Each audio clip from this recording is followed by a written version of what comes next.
With so many options, why choose Arizona State University? For me, the only online option was ASU because of the quality. Their faculty was really involved with their students and care about your personal journey. The dedication to my personal development from my professors, that's been extremely valuable to me. Earn your degree from the nation's most innovative university. Online. That's a degree better. Explore more than 300 undergraduate, graduate, and certificate programs at asuonline.asu.edu. Get ready to dive into the comic book realm where heroes rise and villains take the helm. We're here to dissect the stories and the art. On source material, we tear the panels apart. Let's get into The Joker Presents a Puzzle Box. All right, Joker Presents a Puzzle Box. And I remember when we were talking about what was this going to be, what were these stories that we were going to do? And I was like, oh, the Joker is actually presenting somebody a puzzle box? No, that is not the case. This story is the freaking puzzle box. I can tell you that much. This is one of those things, I wish if I could do my life over again, I would do so many things differently. If I really could go back and be like, we give you one chance, now that you know where your talents lie and where your life is going to go, what do you really want to do? I would have gone to law school and been an entertainment lawyer. I would have tried to work my way up as an executive in a film studio, because I really want to be in a position of green lighting or guiding certain projects from a macro point of view. They absolutely would have had somebody take a book like this and adapt it. My goodness. There's no reason to do some of what they've done with a lot of these comic book movies. Just take the stories from the books and make them movies. Don't worry about interconnected universes. Don't worry about continuity. Don't worry about any of that. Just take a story. Just do like they do with novels. They just option a book and make a movie out of it and make $1 million. It's interesting that you say that, because the first Joker movie was very much set apart from continuity, and it did well. I've never watched it yet. I've been meaning to, but I've heard it's really good. That's a loaded conversation, friend. But you're right. It is outside of any pre-established continuity. Did you enjoy what you watched? Have you heard me talk about this at length? I guarantee you I have. Do I remember it? No. To answer your question, I left the theater in 2019, went to my car, I sent a message to Robert and Alexis, and I said, I don't know how to talk about this movie. I don't know how I feel right now. And Alexis said, that's fine. You don't have to host your own show. I'll do it for you. And Robert said, when I said, I don't know how to talk about the show, he went, badly? At which point I got in my car and sobbed. Oh, no. Uncontrollably for an hour. Oh, my goodness. The movie had quite an effect on me. Okay. The short answer to your question, yes, sir. Jesse, I liked it a lot. It was a good movie. It was these. Hey, it made you feel something. It made me feel a lot of something. Yeah. If I know anything, if a movie can make you laugh, cry, whatever, it's done its job. Yeah, the Joker 2019 really should have been a one and done. It was a product of its time. The world was a much different place 6 years ago. This is true. Joker Presents a Puzzle Box, DC Comics, published in December of 2021. I want to run down the creative team. I don't know what format happened here with this book. It's really interesting because each issue is only 10 pages. This might have been an internet comic. That's what I'm starting to wonder myself. You do your thing. I'm going to do my thing. All right. Yeah, you're going to have time because I want to run down the creative team of every single one of these issues. All right. Well, our writers, the same writer throughout, and that's Matthew Rosenberg. For the art, we got pencils and inks. I'm just going to give you names. They participated in either penciling or inking the issue. That's Jesus Marino, Joshua Hickson, Karen Grant, Dominique Stanton, Juni Ba, Vanessa Del Rey, Ricardo Lopez Ortiz, Chris Mooneyham, Freddie E. Williams II, Juan Doe, Vincent Swifuentes, and Mike Norton. Pencilers, just pencils by themselves, Sean Crystal. And then as we get into colorists here, Ulysses Areola, Joshua Hickson, Karen Grant, Jeremy Cox, Mike Spicer, Nick Filardi, Ava De La Cruz, Tony Avina, Roman Stevens, and Juan Doe. And letters throughout the whole of the issues was the same, and that's Farron Delgado. All right, what are you seeing? The Joker Presents a Puzzle Box was published by DC Comics as a digital-first series, part of their initiative to release new content through digital platforms before physical publication. Okay. In the initial format, the series debuted August 2021 on DC Universe Infinite and other digital comics platforms as a weekly digital-first title. The first several chapters were released one at a time in digital format. That's also how they did Injustice initially. I remember. Yeah. So, we've got, how many was there? 14 here? I think it was 14 issues on this one. total, but again, short stories and a lot of characters. A lot of characters. So I'm going to hit you with a synopsis here, and it's a little long. I'm not trying to fit everything in there because, my goodness, I don't think there's any way I could. The story kicks off with Joker being interrogated by Commissioner Gordon and the GCPD after a disastrous gathering of Gotham's most dangerous villains ends in chaos and a corpse. Joker, ever the showman, revels in playing mind games, slowly peeling back layers of a deeper mystery involving the death of the Riddler. As Joker spins tales full of absurd humor and unreliable narration, it's revealed that the Riddler was on the hunt for an ancient and powerful artifact called the Master Engine, a device connected to the new gods and split into 5 pieces. Each villain has unknowingly enlisted in a race to retrieve the fragments, setting in motion a deadly game. Deadly game! It is quite a deadly game. As the narrative shifts between flashbacks and the present day interrogation, we see each piece of the puzzle fall into the hands of Gotham's most infamous rogues. In Russia, Black Mask and Two-Face battle over one piece, leaving a trail of blood in the snow. Harley Quinn, manipulated by Mad Hatter's illusions, fights her own allies deep within Gotham's sewers before discovering her own piece, only to have it snatched away by Killer Croc. Each tale reveals betrayals, alliances, and escalating danger surrounding the Master Engine, with Catwoman orchestrating from the shadows and Joker delighting in the unfolding chaos. By the 5th issue, the intensity spikes. Harvey Dent returns to Gotham seeking revenge on Black Mask, but is instead caught in a violent clash involving Deathstroke and Dr. Phosphorus. Just when things can't get more explosive, Batman, in quotes, enters the fray, upending everyone's plans and confiscating the puzzle piece for himself. The mystery deepens as it becomes clear that Joker knows more than he lets on, pulling strings behind the scenes and leaving the reader to wonder who is really in control of this deadly game. Because it's a deadly game! The pieces are moving, but the final picture is still hidden in shadow.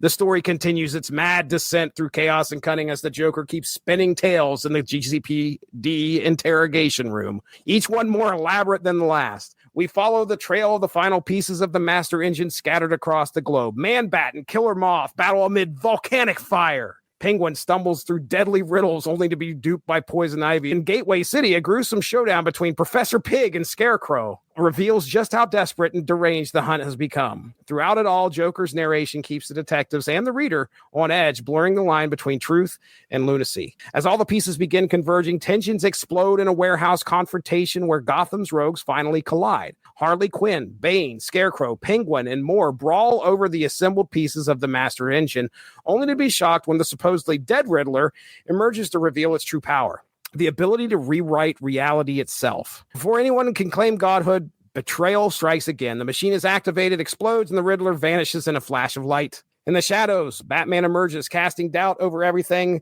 they thought they knew amid the smoke and broken alliances.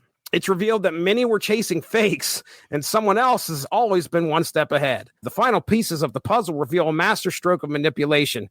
Interrogations with Penguin, Harley, and Two-Face show differing accounts of what happened that night, each revealing clues, but none telling the full story. Joker gifted the real Master Engine to Two-Face, but it was never his to give. The Riddler was never there. And in the end, the true architect of his grand deception wasn't Joker or Riddler. It was Batman, supposedly. The Dark Knight played every player, outwitted every schemer, and took the real Master Engine for himself. I don't know about that. The box was never lost. It was exactly where it needed to be.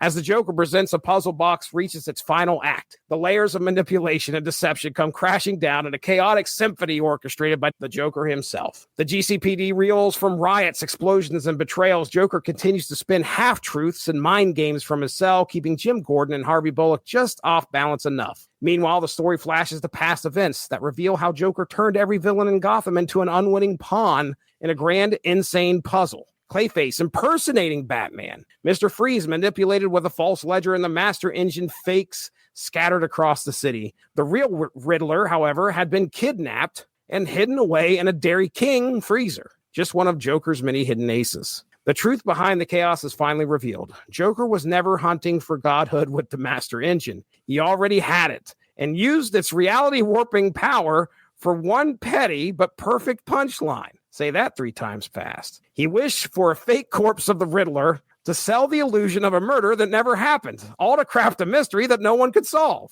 It wasn't about killing the Riddler. It was about proving that Joker could outdo him, crafting a riddle that didn't need an answer because the question itself was the joke. The riddle wasn't who killed the Riddler. It was who cares. Joker tells Riddler in the final confrontation.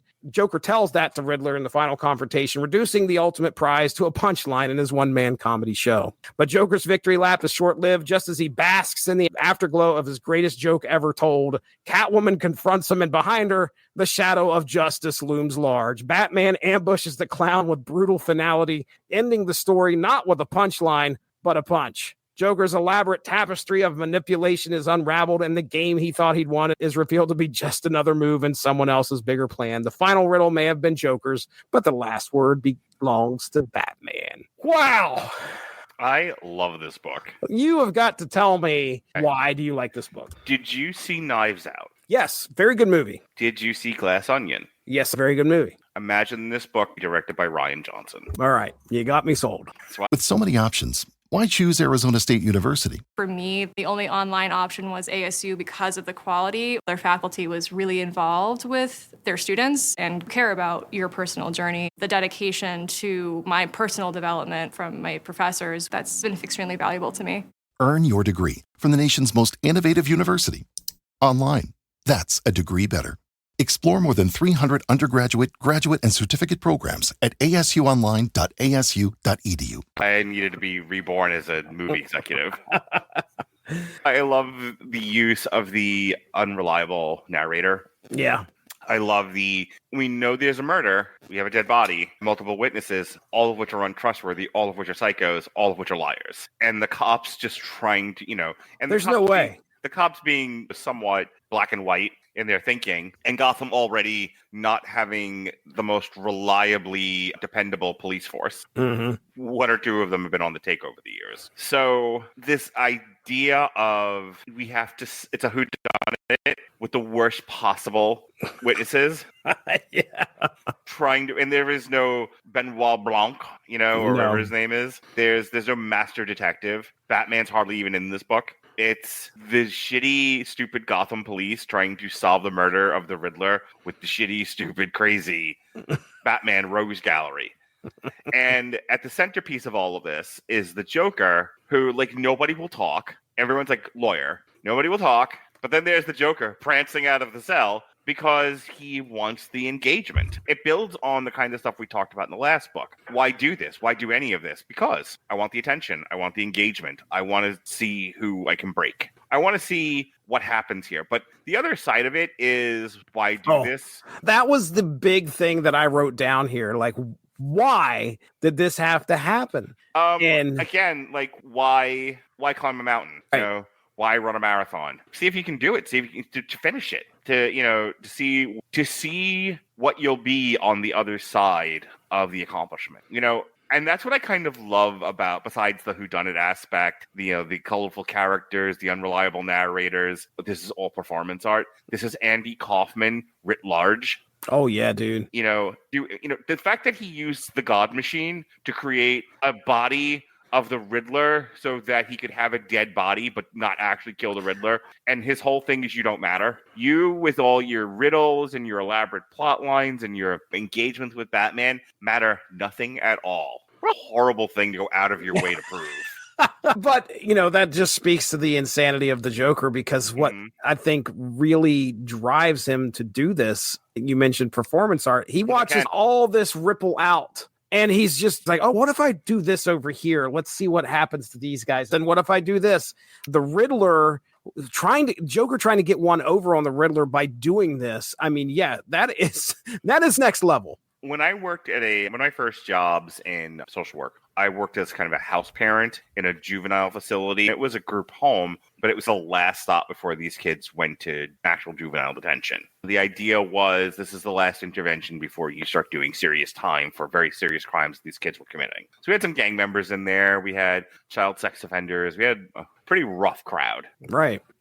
I remember I hadn't gone to social work school at this point. I had an English degree, but you didn't need one to work in a home like that. They just needed bodies. Right. I remember doing the training and talking to my manager, and he was like, you really have to watch yourself with these kids. They have no other stimuli. You are entertainment to them. They are going to do things. It doesn't matter if they get in trouble. What more can we possibly do to them? They know where they are, what they're doing, and what's going to happen if they don't take the program seriously. So many of them are just biding their time, and because they are bereft of entertainment, will make you the entertainment and will do stuff that push your buttons just to see what you'll do. And it's funny because, again, I go back to Heath Ledger, and when he's talking to Batman, he's like, some of this was I just wanted to see what you'd do. You know, you let all those people die. You didn't disappoint.